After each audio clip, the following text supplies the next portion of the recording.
እሱን ጉዳይ ሳንድሮ ቶናሊ ነበር። አሁን እንግዲህ አርሰናሎች ከሳንድሮ ቶናሊና ከኢንዞ ፈርናንዴዝ ደግሞ አንዱን ሊመርጡ ነው። እሱ ጉዳይ በትልቁ እየተነሳ ነው ያለው። ቼልሲ ለቀዋል ለተፎካካሪው ለለንደን ቼልሲ ለአርሰናል ችግር የለበትም ካሉ ከነባራዊ ታሪካዊ ዳራዎች እሱ ለማንሳት ብዬ ነው። ከአርሰናል የወጡ ብዙ ተጫዋቾች አሉ። ከቼልሲ የወጡ ከአርሰናልም ቤት የገቡ አሉ። እነ ፋብሪጋስ እነ ኦሊቬ ዡሩ በተለይ እነ ኦባሜያንግ የቅርብ ጊዜ ግንኙነታቸው ጥሩ ነው። ማዱኬን አምጥተዋል። በተመሳሳይ ከሃቨርዝን አምጥተዋል ከቼልሲ ኢቨን ስተርሊንግ መጥቶ ነበረ። ጥሩ ዝውውር ባይሆንም እና ጥሩ ግንኙነት አላቸው። ያ ማለት መሰረት ያለው ግንኙነት አላቸው ማለት ነው። ኮንታክት ለማድረግ ቀላል ነው። አሁን የተጫዋቹ ፈላጊ ሆኖ የቀረቡት 2 ክለቦች ነበሩ እስካሁን ድረስ። አንደኛው ሪያል ማድሪድ፣ ሁለተኛው ማንቸስተር ሲቲ። ማንቸስተር ሲቲ ለሮድሪ ምትክ ለበርናንዶ ሲልቫ ምትክ ስፔሻል ለበርናንዶ ሲልቫ ምትክ ያሰበው እሱ ነው። አርሰናልም አንድ ሚድፊልደር ይፈልጋል። በዚህ በክረምቱ የዝውውር መስኮት በመጪው ክረምቱ የዝውውር መስኮት በትልቁ አርሰናል የሚሰራበት አንድ ምርጥ አማካኝና አንድ የግራ መስመር አጥቂ ማምጣት የማይቀር ስራ ነው። ጋብሪኤል ጀሱስ ከለቀቀ ደግሞ ወጣት አጥቂ ያመጣል። ቤናይት ከለቀቀ የቀኝ መስመር ተከላካይ ያመጣል። ይሄ ሜጀር እቅዳቸው ነው። ግን ዋነኛ አሁን ላይ ምርጥ ሚድፊልደርና ምርጥ የግራ መስመር አጥቂ ተጫዋች ማምጣት ትልቁ እቅዳቸው ነው። አርሰናሎች ለቀጣዩ ዓመት ፉክክር ለቀጣዩ ዓመት ውድድር ማለት ነው የሚለቁ ተጫዋቾች ስለሚኖሩ ለኢታን ንዋኔሪ ምትክ ይፈልጋል። ለቤን ዋይት፣ ለጋብሪኤል ጀሱስ ኢቭን ከሃቨርዝ የመቆየት ጉዳይ ጥያቄ የሚያስነሳ ነው። ኖርጋርድ ይወጣል። ስለዚህ እነዚህን ታሳቢ አድርገን ስንሄድ አርሰናል የግድ አማካይ መስመር ተጫዋች ያስፈልገዋል።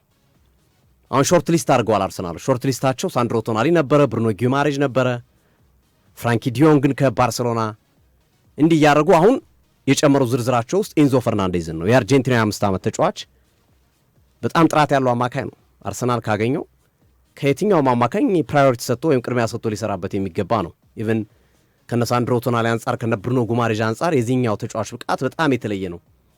በተለይ የጎል ማስቆጠር ቁጥሩ ከፍ ያለ ነው።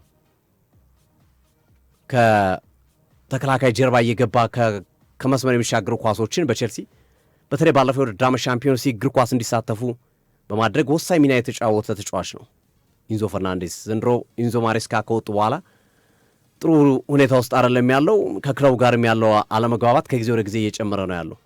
ይለቃል፣ ጥያቄ የለውም ኢንዞ። ዋና አርሰናል ግን የኢንዞን ዋጋ መክፈል ይችላል ወይ? ጥያቄው እሱ ነው። 100 ይጠይቃሉ፣ ምን ጥያቄ የለውም። ሲቲና ማድሪድ ያንን ማድረግ ይችላሉ። አርሰናል ያን ያህል ገንዘብ አውጥቶ ምናልባት እንግዲህ ከሻምፒዮንስ ሊግ እስከ 150 ሚሊዮን ፓውንድ ያገኛል ካሸነፈ። ብዙ ያልጠበቀው የኢንዞ ፈርናንዴዝ ፍላጎት ነው። ያው ሪያል ማድሪድና ማንቸስተር ሲቲ ነበር። ሶፊ እንዳልከው ሶፊ ታስታውሳለህ? ራይም ስተርሊንግ ሲዲ ስፖርት ላይ ራይም ስተርሊንግ በአርሰናል ተፈለገ ስንል አንዳንዶች ሳይዋጥላቸው ቀርተው እኛ ላይ ወቀሳዎችን ሲዘነዝሩ ነበር። ውሸት ዜና እያሉን ነበር። የሐሰት ዜና እንዴት ራይም ስተርሊንግ እንዴት ብሎ ነው አርሰናል የሚፈልገው አይመጣም እያሉ ነበር። እኛ በተናገርን በአራተኛው ነው በአምስተኛው ቀን ግን ራይም ስተርሊንግ በውሰቱል ከቼልሲ አርሰናል ገባ። ልክ ነው። ታስታውሳለህ? ያኔ እንደውም አራዳ ኤፍኤም ነበርን ያኔ። እውነት ነው ግርሜ። አሁንም የኢንዞ ፈርናንዴዝ ፈላጊ ሆኗል አርሰናል ስንል የማይዋጥላቸው ብዙዎች ሊሆኑ ይችላሉ። የዝውውር ወሬዎች ናቸው። አቅም አለው አርሰናል ማምጣት ይችላል። ባይዘው ዲክላን ራይስን አምጥቷል እኮ አርሰናል እኮ። ግን እኔ የልጁ ፍላጎት እንዲያውም ከልጁ ፍላጎት አንጻር ምክንያቱም ከዚህ በፊትም በሰጡ አስተያየት ሳንድሮ ቶናሊ ነበር እስከ ቅርብ ጊዜ ድረስ አርሰናል ኢንዞ ከዚህ በቀደም አርጀንቲና ሆነ የሰጡን አስተያየት ግርምዬ ሰምተዋል። ቦነስ አይረስና ማድሪድ ይመሳሰሉብኛል የሚል አስተያየት እንዲያውም እሱ ነው አንዱ ለቅጣት የዳረገው እንደምታስታውሱ። እና እሱ ኢምፓክት ከሌለው ወይም የሱ ፍላጎት ተጽዕኖ ካልፈጠረ በስተቀር ከገንዘብም ከክለቡም አሁን ካለበት ስታንዳርድ አንጻር የማይመጣበት ምክንያት ያለ አይመስለኝም ግርምዬ። እና እንደ ዝርዝር ሊስት ውስጥ በፍላጎት ደረጃ አርሰናል ሳንድሮ ቶናሊ ለረጅም ጊዜ ኢቨን ብሩኖ ጊማሬጅም ተነስቶ ነበር በአንድ ወቅት አስታውሳለሁ። ከአርሰናል ጋር ስሙ ተያይዞ ነበር። አሁን ደግሞ መረጃዎች የኢንዞ ፈርናንዴዝን ስም በአርሰናል የአማካኝ ክፍል ተፈላጊ ቦታ ላይ መቀመጡን እየዘገቡ ይገኛሉ። ባይዘው የዝውውር ወሬዎች ሊሳኩም ይችላሉ፣ ላይሳኩም ይችላሉ። እኛ እንደ ጋዜጠኛ የተነገሩ ጥቆማዎችን የመስጠት ነው እንጂ እኛ አዋዋይ አይደለንም። ወይም ደግሞ እኛ ስለዚህ ጉዳይ ከሌ እንደዚህ የሚል መረጃ በቀጥታ ኤክስክሉሲቭ ለኛ የሚልኩትም ሆኖ አይደለም። በዛ ደረጃ እንዳትረዱት። መረጃዎች ይወጣሉ። ማን ከማን ጋር ስሙ ተያይዟል። ማንቸስተር ሲቲ ከኢንዞ ጋር ስሙ ተያይዟል። ሪያል ማድሪድ ከኢንዞ ጋር፣ አሁን ደግሞ አርሰናል ስሙ ከኢንዞ ጋር ተያያዘ ነው መረጃው እንደ መረጃ እውነት ሊሆን ይችላል፣ እውነት ላይሆን ይችላል። ዝውውሮች ትንሽ አስቸጋሪዎች ናቸው፣ ከባዶች ናቸው። ግን አርሰናል አማካኝ ክፍል እንደሚያስፈርም እርግጠኛ ሆኖ ክለቡ ተናግሯል። ኖርጋርድ ይለቃል። ለዚህ ዓመት ብቻ ነበር እዚህ ክለብ ጋር የሚቆየው። ስለዚህ በኖርጋርድ ምትክ ሰው ይፈልጋል። ዴክላን ራይስ ነው ያለው። ዴክላን ራይስ እና ዙብሜንዲ ያሉ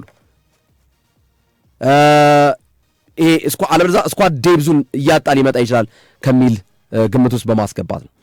ለምሳሌ ተከላካይ ክፍል አይፈልግም አርሰናል። ብዙ አማራጮች አሉት የሚፈልግባቸው ቦታዎች። አጥቂ ይፈልጋል አርሰናል፣ አጥቂ ይፈልጋል። እነ ጋብርኤል ጀሱስ ይለቃሉ ተብሎ ስለሚጠበቁ ተከላካይ ስንል ደግሞ ፉልባክ ላይ ቤን ዋይት ይለቃል ተብሎ ከተገመቱ ተጫዋቾች መካከል አንዱ ነው። በቤን ዋይት ቦታ ተጫዋች የማምጣት እድል ሊኖረው ይችላል። አድማጮቻችን ሶፊ የምትለው ካለ? አይ አጋሮቻችን እውቅና ሰጠን እንሰናበት። አጋሮቻችን ዶክተር መቤት ከፍተኛ